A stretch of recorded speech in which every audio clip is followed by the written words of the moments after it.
Yo, what's up mga guys? Na ako'y nabasahan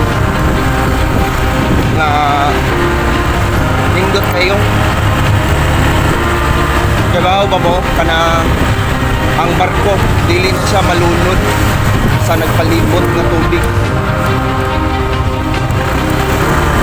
Malunod lang na siya sa musod niya nga tubig sa iyahang barko. So, pareho rin sa tuwang kinabuhi mga guys. Nga di ta malunod, nga di ta magpapikto sa mga negative sa tuwang atubangan. Kundi malunod ta kung ato na silang pasudlon sa tuwang kinabuhi. So, dili na to na silang pasudlon sa tuwang kinabuhi mga guys. Sama ra sa barko na dapat wala yung puslot ba, dili na siya dili na makapikto sa imuha mga guys. So have a nice Monday morning mga guys. Good na sa ta. Let's go!